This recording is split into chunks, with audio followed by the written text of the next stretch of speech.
Oke, assalamualaikum warahmatullahi wabarakatuh. Kembali lagi di pelajaran kimia. Kali ini kita akan membahas lanjutan materi dari larutan elektrolit dan non elektrolit. Nah, kali ini pembahasannya tentang cara larutan elektrolit menghantarkan arus listrik. Nah, jadi pada 1887 ilmuwan Swedia Svante August Arrhenius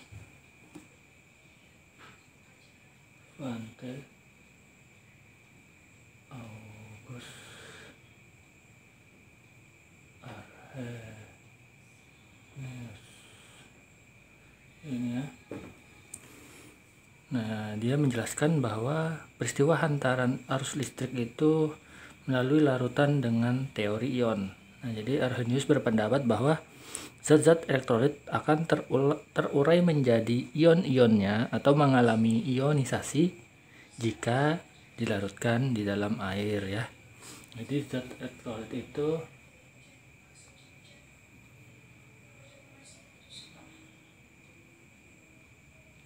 mengalami ionisasi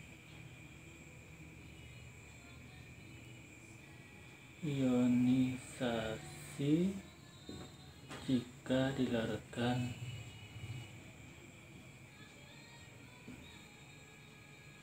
di dalam air.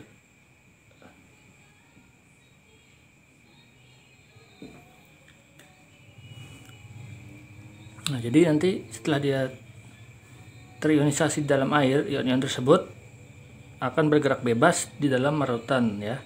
Dia akan bergerak bebas sehingga dapat menghantarkan arus listrik. Jadi ion-ion itulah yang menyebabkan dia bisa menghantarkan arus listrik. Jadi untuk yang elektrolit kuat, kemarin kita sudah belajar tentang ada yang elektrolit kuat, elektrolit lemah, dan ada yang non elektrolit.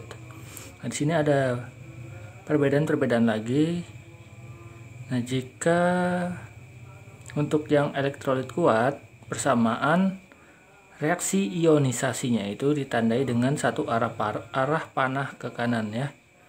Jadi jika yang kuat nanti persamaan reaksinya itu ditandai dengan satu arah, itu anak panah ini ya, satu anak panah ke arah kanan. Nah, semakin banyak ion dalam larutan, maka semakin kuat daya hantar listriknya ya. Jadi semakin banyak ion, semakin kuat daya hantar listriknya. Nah, total muatan ion positif yang dihasilkan dari proses ionisasi sama dengan total muatan ion negatifnya, sehingga larutan bermuatan netral seperti HCl. Contohnya ini ada HCl ya. Ini HCl. Dia akan mengalami ionisasi menjadi H+ ya. H+ ini muatan +1 dan Cl yang punya muatan negatif 1. Nah, jadi ingat, jadi kalau elektrolit kuat, tanda anak panahnya ini hanya satu aja kayak gini ke arah kanan.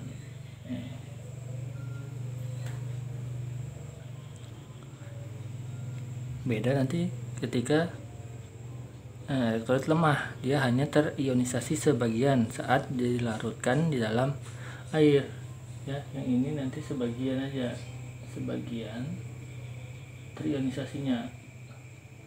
Kalau ini kan sempurna ya, yang kuat ini mengalami ionisasi sempurna.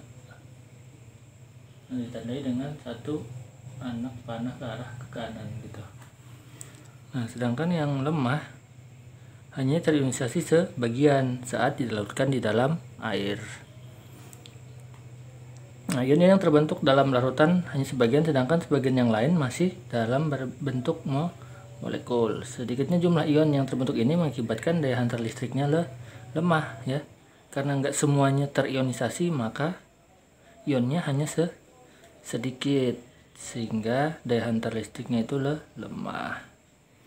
Nah, persamaan reaksi ionisasi sebagian pada elektrolit lemah ditandai dengan dua arah panah bolak-balik. Misalnya di sini ada CH3COOH. Nah, tandanya kalau yang untuk elektrolit lemah, arah panah ini ada yang ke arah kanan, ada yang ke arah kiri gitu ya, bolak-balik dia. Nah, ya, itu tandanya.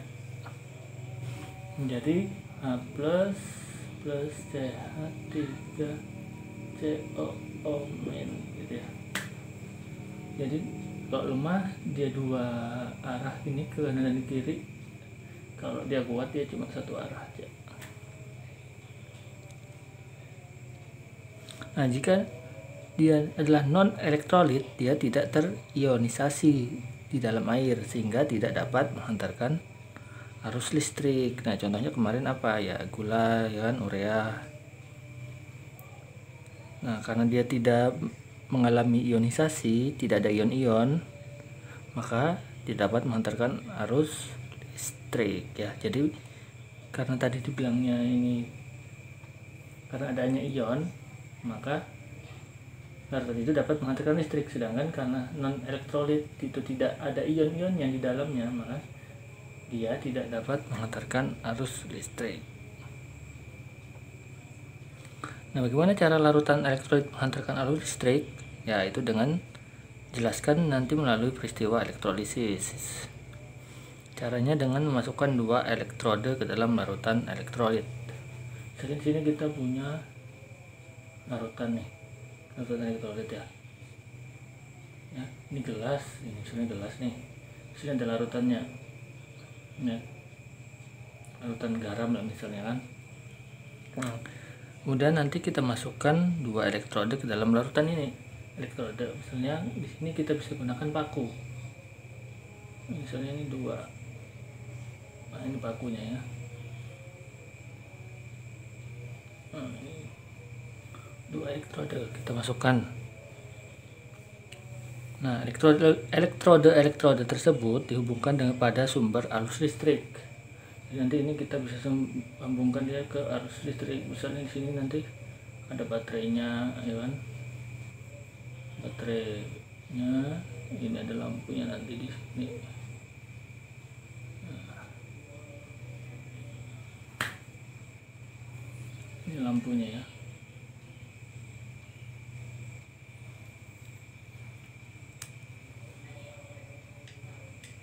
Nah, elektrode dihubungkan pada sumber arus listrik sehingga terbentuk katode atau elektrode yang bermuatan negatif.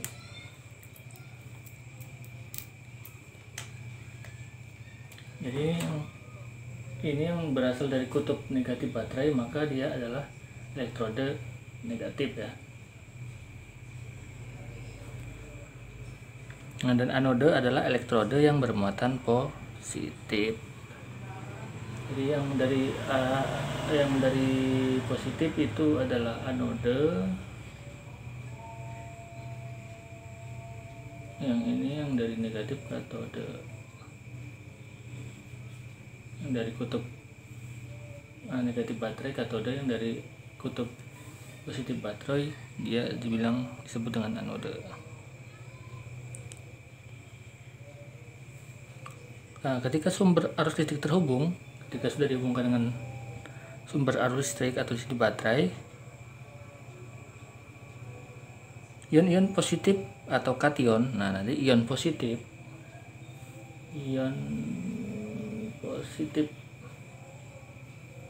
nah ini sebutannya adalah kation ya. Ion positif atau kation dalam larutan elektrolit akan menangkap elektron dari katode. Jadi akan menangkap elektron dari katode ya. Nah, sebaliknya ion-ion negatif atau ion yang berasal dari sini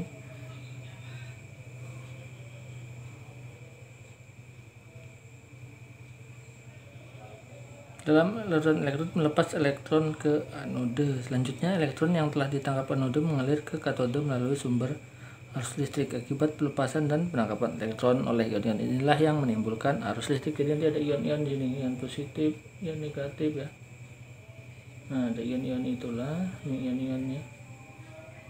Karena ada ion-ion yang bergerak bebas di larutan elektrolit tersebut, maka ion-ion inilah nanti yang akan menghantarkan arus listrik.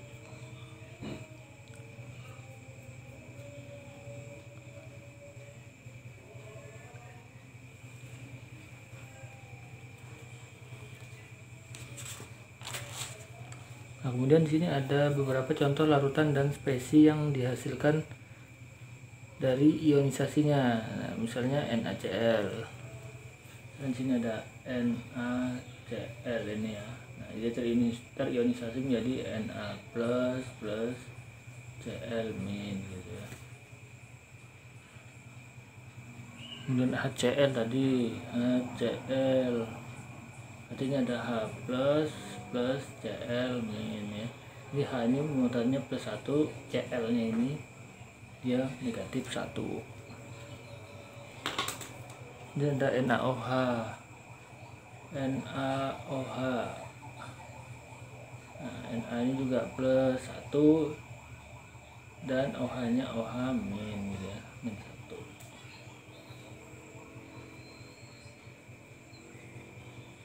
Ada BaSO4. BaSO4 terurai menjadi Ba2 plus ya, Ba ya, Ba2 plus muatannya tambah dengan SO4 ion sulfat ya, SO4 2 min. Nah, SO4 ini ion sulfat. Nah, dia punya muatan, ion ini punya muatan 2 negatif, 2 min.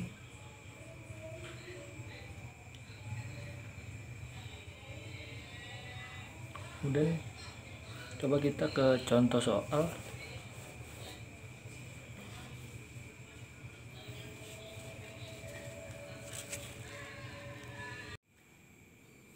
Oke, kita di sini punya contoh, yaitu suatu larutan mempunyai ciri berikut.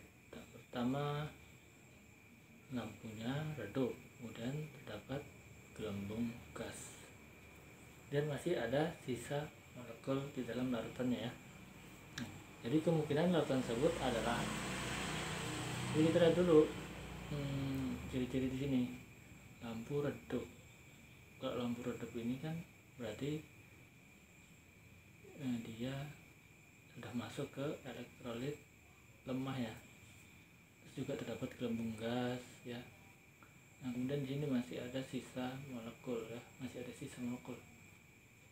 Nah, jadi ini sudah pasti masuknya ke elektrolit yang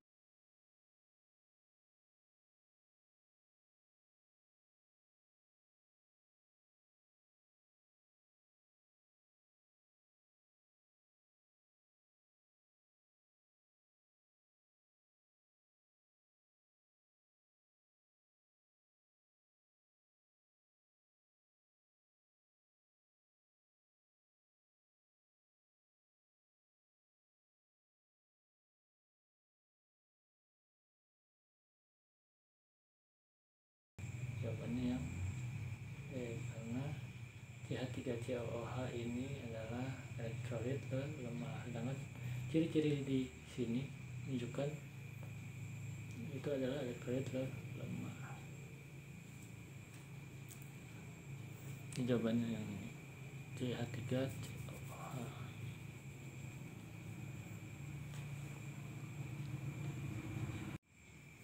Oke, selanjutnya nomor 2, senyawa berikut jika dilarutkan dalam air akan menghasilkan persamaan reaksi ionisasi dengan tanda panah satu arah adalah, ingat kalau satu arah, panahnya cuma satu arah, berarti dia adalah elektrolit kuat. Jadi kita tinggal menganalisa mana yang merupakan elektrolit kuat.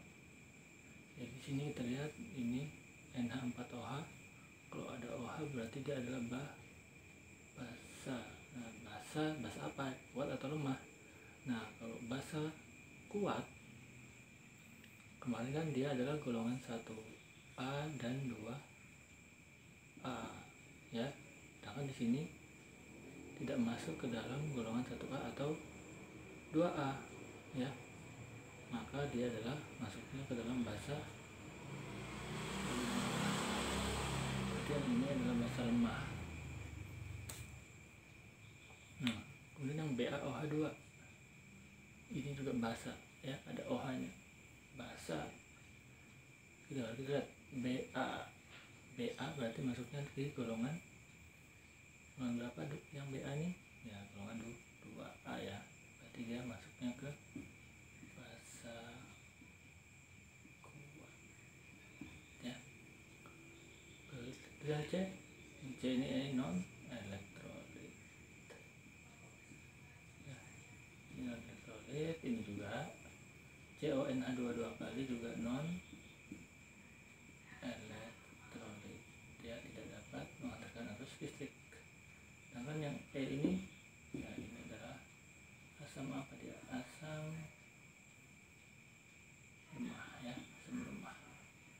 Sedangkan panas satu arah itu adalah menunjukkan dia adalah elektrolit kuat. Berarti karena BaOH2 ini adalah basa kuat, berarti BaOH2 ini adalah elektrolit kuat ya. Ini ditandai dengan panas satu arah. Oke, sekian pertemuan kali ini. Saya akhiri. Assalamualaikum warahmatullahi wabarakatuh.